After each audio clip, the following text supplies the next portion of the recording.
Mohandas Karamchand Gandhi, popularly known as Bapu or Mahatma Gandhi, completely dominated Indian national movement from 1919 to 1948. And that's why this period is known as Gandhian era in Indian history. No words are enough to describe Mahatma Gandhi's contribution to India's freedom struggle.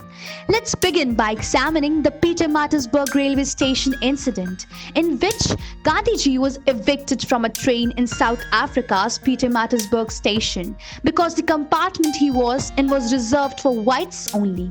So, from that incident of humiliation and anger was born a resolution to fight injustice. This period of Gandhiji's early life between 1893 to 1914 was in South Africa.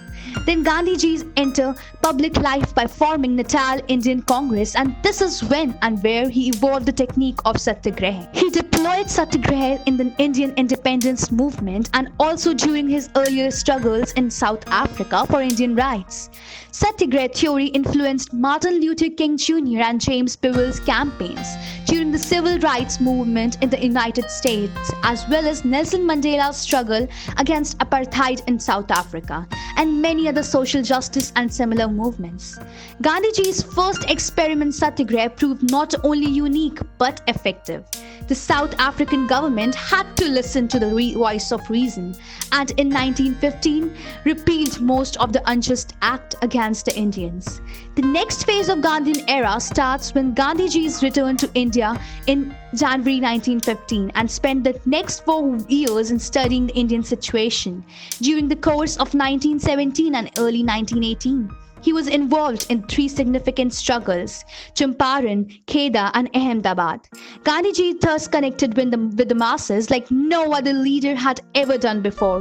While he brought relief to India farmers in Champaran, it was the downtown mill workers in Ahmedabad and peasants from Kheda who were benefited from the Satyagraha. Meanwhile, on April 13, 1919, another defining event in Indian history happened. This brutal killing of more than 1,000 peaceful demonstrators took the conscience of nation and acted as one of the triggers for the next phase of the Gandhian era, the non-cooperation movement. Gandhiji's first major involvement in Indian politics was during the non-cooperation movement. Sensing a chance for Hindu-Muslim unity, Gandhiji cleverly allied with the Khilafat leaders and launched the non-cooperation movement against the British colonial government.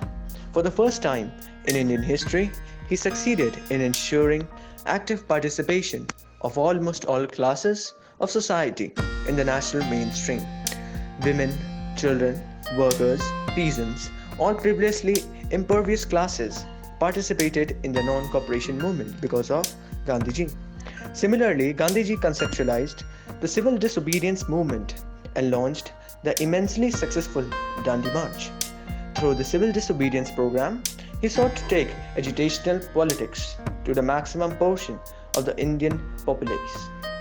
This was necessary in order to ensure that the British government was seriously impaired from governing India. However, following severe repression by the British government and some tactical mistakes on the part of the Congress, the civil disobedience movement could not succeed and lost steam. The Quit India movement was the last major mass movement launched by the Indian National Congress under the leadership of Mahatma Gandhi. During this movement, Gandhi gave the famous call of Quit India and sustained the movement through his personal sacrifice and exhortations.